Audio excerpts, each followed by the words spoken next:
CNN has a new interview with a former Sports Illustrated swimsuit model who alleges Donald Trump groped her in the 1990s. CNN's Sunlen Serfati spoke with Stacey Williams. Sunlen, what did she tell you about her encounter with Trump? Well, Wolf, this is the first time that she's talking extensively about this. Stacey Williams claims that in 1993, she was out on a walk with Jeffrey Epstein, who she was dating briefly at the time. Now, they were walking down Fifth Avenue, she says, and Epstein suggested that they drop in and see Donald Trump in Trump Tower. What happened quickly next, she says, made her struggle with shame and embarrassment for the next 30 years.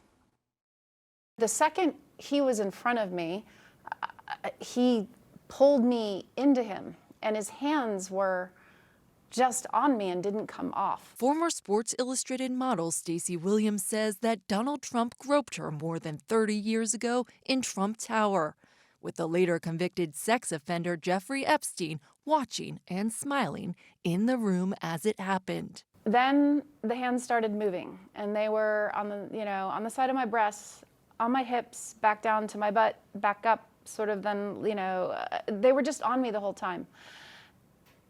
And I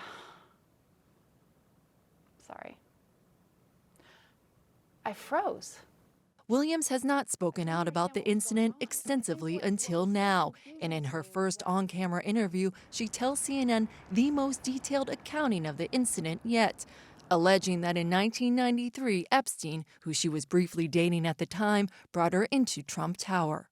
This context made no sense because the hands were on me, and then he and Jeffrey just kept talking and looking at each other and smiling. After leaving Trump Tower, Williams said that Epstein berated her for allowing Trump to touch her. I just had this really sickening feeling that it was coordinated, that somehow the whole thing was, I was rolled in there like a piece of meat for some kind of weird, twisted game. Soon after the encounter, she severed ties with Epstein and said she was unaware of the kind of predatory behavior that would come to light in later years. She also says she received this undated postcard from Trump delivered to her modeling agency by courier shortly after the incident. Stacey, you're home away from home. Love, Donald.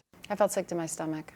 Williams says she did not tell anyone about the incident for over 10 years. I felt a wave of shame, and I just couldn't think about it, face it, talk about it for a very long time. I put it in a little box inside of me, turned the key, locked it. CNN has spoken to 3 friends of Williams to corroborate her story, who each said that she told them about the incident with Trump and Epstein in 2006, 2015, and 16. The Trump campaign has denied Williams' allegations, calling it a fake story contrived by Kamala Harris's campaign. Williams' account only adding to the lengthy list of women who have alleged that Trump groped, kissed, or assaulted them.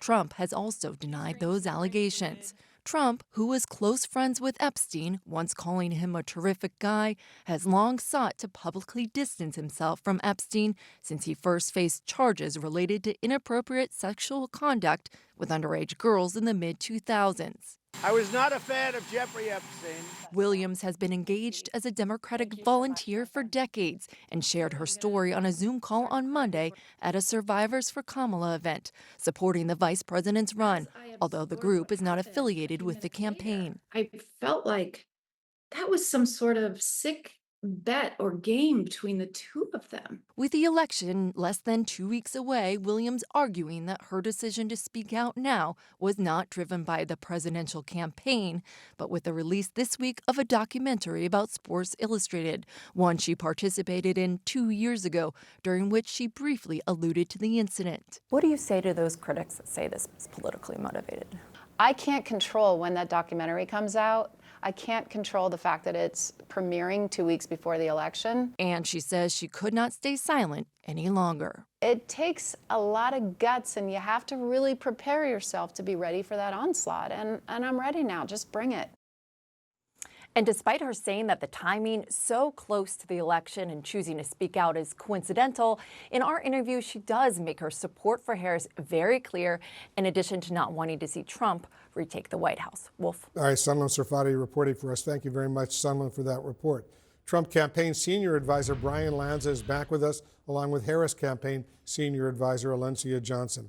And Brian, the Trump campaign, as we heard in that report, is denying this. Will Trump himself publicly address these newest No, allegations? he doesn't need to. I mean, listen, we're 2 weeks within the election. You get a lot of these fake things coming out. You know, we've addressed this. You're going to have something come out in the next couple of days, I suspect, and then something come out next week. This is a long playbook that the Democratic Party has done, and they try to come up somebody at the last minute to try to distract from the fact that they have yet to make their case of why Kamala Harris should actually be president. So no, we're not going to address it. We're going to move on. We're going to talk about the issues that matter to the American people, which is immigration and the economy. Alencia, what do you see as the impact of this latest allegation against Trump?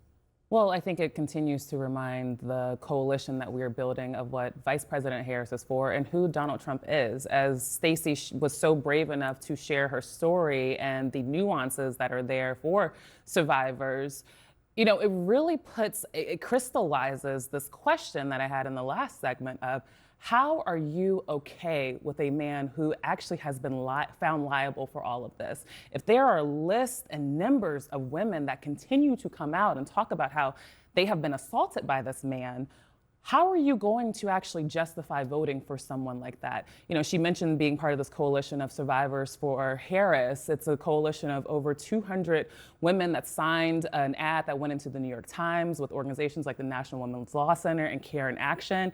And these are women who have said enough is enough. And I think this also gives permission to independent and Republican women that are actually tired of this dangerous culture that Donald Trump has ushered in to our American population. I mean, let's talk about the dangerous culture. The dangerous culture is anytime we get close to the election, the Democratic Party is going to find an activist, the super activist we found out, to come out with an allegation. You're just missing her experience. We saw it take place during the confirmation hearings of Supreme Court justices now for 30 years. We're now seeing it sort of bleed into politics. Like this is a dangerous thread that somebody with no evidence, no nuance, sorry you say nuance, there's no nuance, there's no date, there's nothing related to this that comes out and make this allegation. And CNN, which is a major news organization for over 40 years, decides to talk about this. It just seems silly to me. But you know Trump has a history of these kinds of allegations against him. Last year he was found liable for sexual abuse. Yeah, but we also know that there's a history of women making these things up. We saw this in 2016, that a lot of women came forward and none of the evidence came forward after that. How dare you? So we've seen a tremendous amount of evidence over the years of women coming forward and not saying the truth with respect to Donald Trump on these issues. We make these stories we saw up it in because that is not 2016 and the true. voters saw right through it and they're going to see right through it today. So you don't believe women, and I don't understand how you could sit up here as a man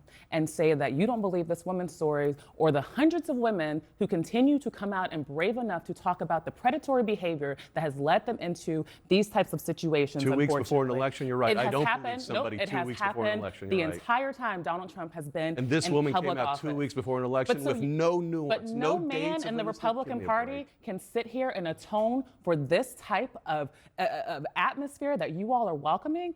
That is so scary and that is so sad, and shame on What's you, scary is the for you Republican letting this Party in our and Donald politics, Trump. because this is what's going to drive it every election cycle. Well, yeah, that's why women get fired up and continue to vote on these issues and try to drive you all out of in office. 2016, the women voted for Donald Trump, and in 2024, they'll do the same thing. And that's very sad that they are internalizing this misogyny, and I actually hope that they get freed themselves so that they can see They see the the facts for the predatory truth. the predator for who he is.